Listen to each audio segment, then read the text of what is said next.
Get ready for a new episode of KP Talks Dollars and Cents. Learn financial literacy and get real-time updates on all things housing, finance, and real estate with your host, Kevin Perenio. As an owner and C-level executive for 20 plus years in finance, KP is here to serve you with all of his knowledge and experience. Whether you're a broker, realtor, or just interested in the economy, this is the podcast for you. So let's get started.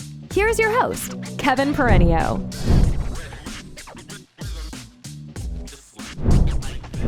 Hey, it's KP coming to you live from Corona, California.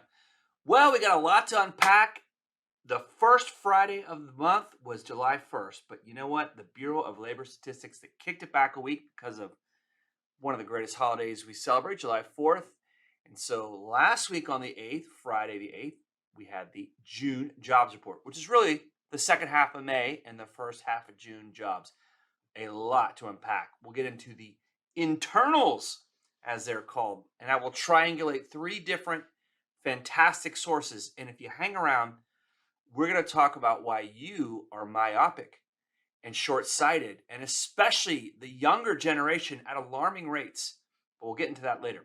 Okay, so the median expectation for the June jobs report on the second Friday of July was 250,000 jobs to be created, but there were 372,000 jobs created.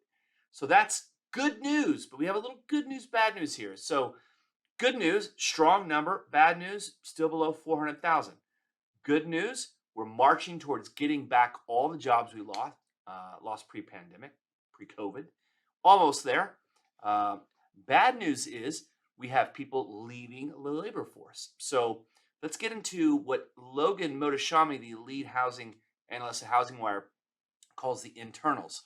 I'm going to triangulate for you from him, something he said, Barry Habib and Dan Habib, great Habib family over there, Jake as well, over at MBS Highway, and also something I heard from Jeremy Siegel, the economics professor at Wharton School of Business for University of Penn. I'll triangulate all that stuff for you, the internals. So MBS Highway mentioned that there were 74,000 jobs revised down in prior reports for April and May, which tempers the optimism slightly.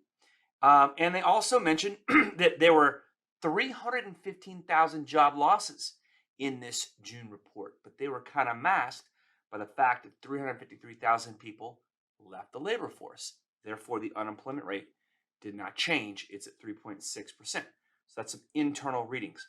Now, Jeremy Siegel mentions that the actual hours worked were down significantly. So imagine you have a worker, a job is created, but they're working less hours per worker.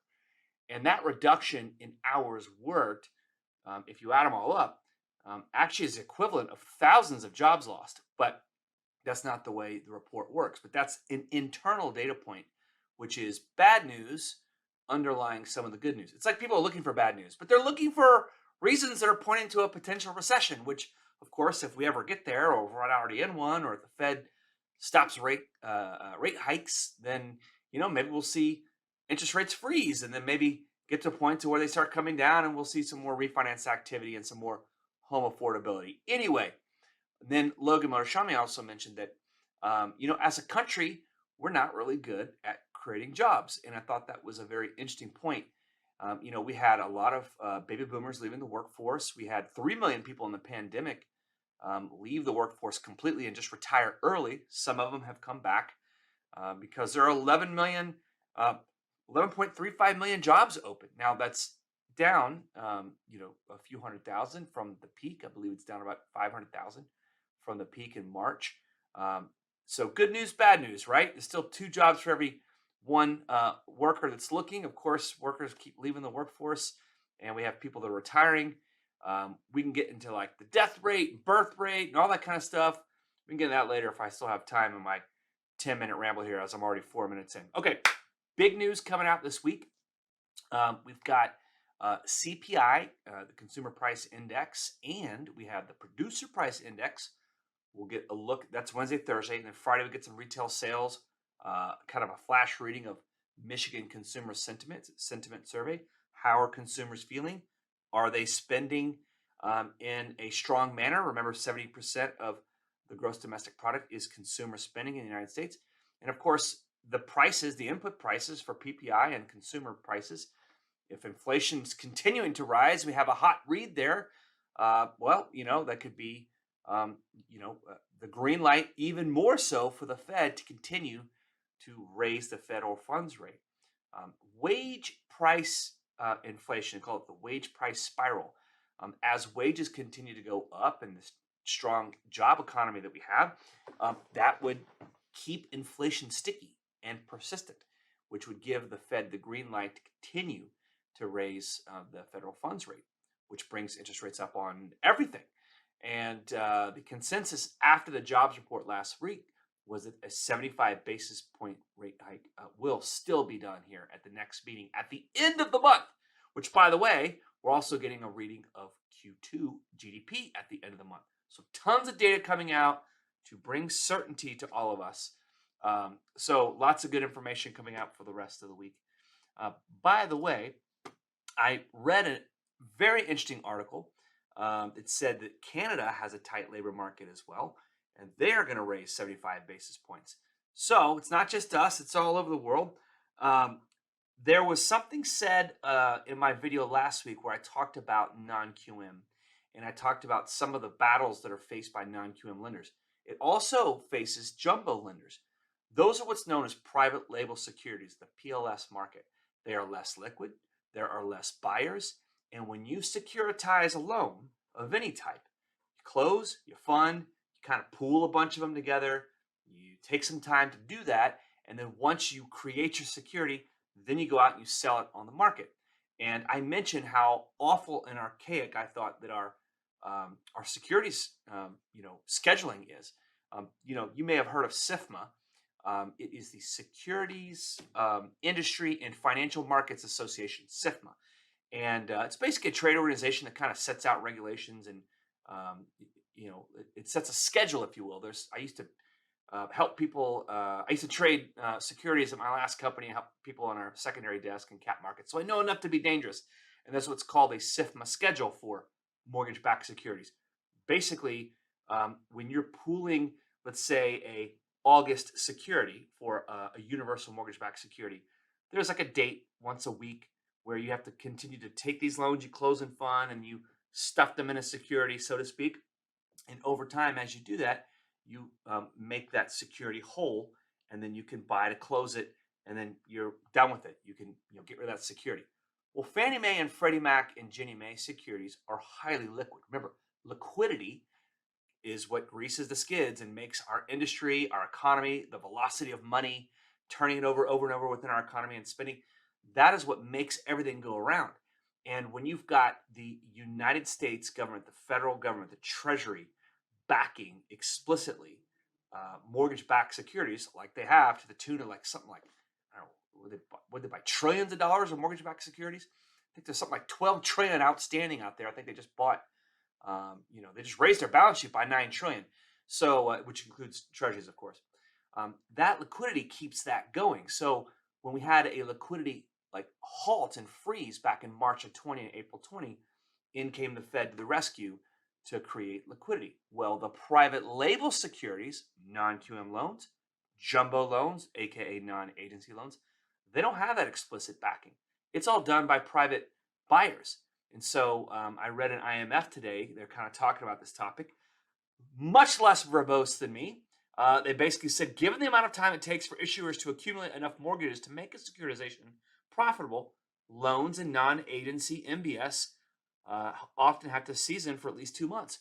Well, in 2 months, at the beginning of the year, rates went up. So these private buyers are like, yeah, we told you we'd buy it from you, but we don't really want to buy stuff for your 3, 4, 5% rate. Going rates for non-QMs and jumbos are much higher. So you could just keep your security. So now, if you're a lender and you're stuck with that security, you got to find another buyer that's willing to take it, or else you got to eat the losses. 20, 30 cents of the dollar losses. It's pretty heavy. So, I feel like that security scheduling should be, the technology is there. Blockchain is there. I know it's going to take forever to get there. Got the rulemaking process to change everything takes forever. But we have instant technology. I mean, I could buy anything online in an instant, have it delivered to me by a drone, right? I can deliver money around the world at no cost. Why does it take so long for securities to settle? Anyway, um, awful news that former Japanese Premier Shinzo Abe was murdered in Japan, and Boris Johnson, UK Prime Minister, stepped down. So awful things going on. Okay, I told you I'd talk about myopia. The more we stare at our screens, the more we become short-sighted, and our eyeballs become elongated. And it's happening at alarming rates, especially to younger people. Stop staring at your screens, people. We're becoming short-sighted. Cheers.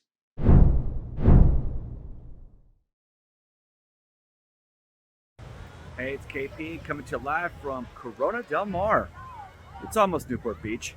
I actually snuck out of the office. My daughter is 9, the oldest one out of 4 kids, 3 girls and a boy. She graduated her junior lifeguards certificate class, 4-week class. So there they all are. A bunch of kids out there. We're basically in Crystal Cove. For those of you that know the area, this is called Reef Point. And anyway, when I was in summer camp, it was through the YMCA in the hot-ass Texas sun, and it sucked. If you killed any animals, you had to eat it.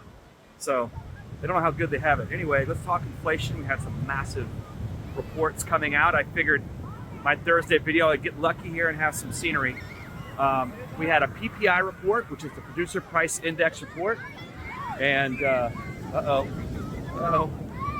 high tide rolling in. So PPI was high. It was 1.3% higher than the prior month, I believe. That reading is over 11% year over year. I mean, that's the input cost to produce goods in America, which our GDP is 70% made up of consumer spending for buying goods and services. Yesterday, the CPI, the Consumer Price Index, came in, and that was a pretty hot read as well. It was over 1.1% higher from the month before, from May to June. 1.1% from May to June. And year over year, there's now a headline reading of 9%. Now, I got to give a big hat tip to the MBS Highway crew. Dan and Barry Habib and Jake and Megan and Diana, they had a really awesome video they put out the other day. And if you haven't subscribed to MBS Highway, it's super important. And I'll kind of tie this all back into how our housing market will be impacted. But they explain how that index is calculated. So it's a 12-month index. So all 12 monthly readings, like the 1.1% CPI we had yesterday, and the 1.3% monthly increase for PPI, what they are doing is they're replacing the number from 13 months ago. Okay, so last June is now replaced with these two numbers, and they're much higher. And you add up the last 12 in a row. Now, why this is important is for the Consumer Price Index. By the way, this is like Laguna Beach over here. I mean, if you've ever driven up here, it's like Javier's, Mastro's, and Newport Coast. You know, all the people who are living well. Anyway, it's gorgeous. I'll try and get more scenery and less data and wonkiness here. But so what they broke down on the CPI is that the next couple readings, the July, August, and September readings for Consumer Price Index are actually very small numbers, like 0.3%, 0.3, 0.5, something like that. So if 1% keeps being the monthly adjustment as these older numbers get replaced, I mean, we could see a 10, even an 11% Consumer Price Index and inflation reading. That's pretty insane. And so where the talk all goes now is the Fed is certainly justified in continuing to raise rates. Literally before yesterday morning, there was like a 5% chance that the next rate hike would be 100 basis points. There were some people talking about peak inflation. I've even been guilty of saying it because it's in the conversation. I think peak inflation is probably not going to be talked about at least for a couple months now. And the Fed could potentially do a 100 basis point rate hike on their meeting at the end of the month, which I believe is like the 25th and 26th. And then Apple, for all of you that are not on Androids like me, if you're watching their stock, they report earnings like the day after the Fed open market meeting. And why that's important is because people look at their 401k, they look at their accounts to see and feel their wealth. And Apple is a massive part of the S&P index, the S&P 500, just the FANG stocks alone. Facebook, now it's Meta, Apple, Google, Nvidia, Microsoft, excuse me, Amazon. They account for like 25 to 33% of the entire S&P's weighted index, which if you've been listening to my videos, you know a lot of money inflows into ETFs, which buy these indices, these indexes. So big news coming out at the end of the month. If Apple's earnings falter and you see that stock come down, you might see another leg lower in the stock market. I am not a financial advisor. I am not responsible for your profits, only your losses. Did I say that backwards? So anyway, big news coming out. Now, look, if you have people on the fence about buying a house, rent is too damn high. Rent is going up. You got to watch out for that. You know, if you have people that are like, I'm going to wait a little bit longer, had they bought a house anytime in the last couple of years, obviously their rate would have been historically low, but they would have fixed that payment and been gaining appreciation. Now, not only if they didn't buy and they're renting, their rent is going up too. Not just according to the CPI report, but pretty much every single data fact we've ever seen. Holy smokes, these waves are amazing. Too bad I got to work at a desk for a living. Anyway, so we have to convince people to get out of renting, and because rent is going to go up, but you can lock in a payment. 2-1 buy downs, very popular right now. We're about to be completely live in just a couple weeks here. And anyway, we just, we've got to put people in houses. That's what we have to do. It's, being a renter, you gain no wealth and no equity, and you make a landlord rich. My guess is some of these people here are landlords. They say that 90% of millionaires didn't do real estate. So anyway, gotta start somewhere with that first-time home buyer purchase. Hopefully this inflation can get tamed. I've just not seen it anytime soon. So, we just got to deal with the food and energy prices, the gas prices, and do what we can to make do. Hopefully this was somewhat valuable for you, breaking down some of the numbers. Sorry for my short video and my rambling. I wish I'd caught sunset for you. It's getting close. Have a good one. Have a good weekend. Cheers. You've been listening to KP Talks Dollars and Cents, a top-rated show for those who want to learn about the economy and mortgage environment.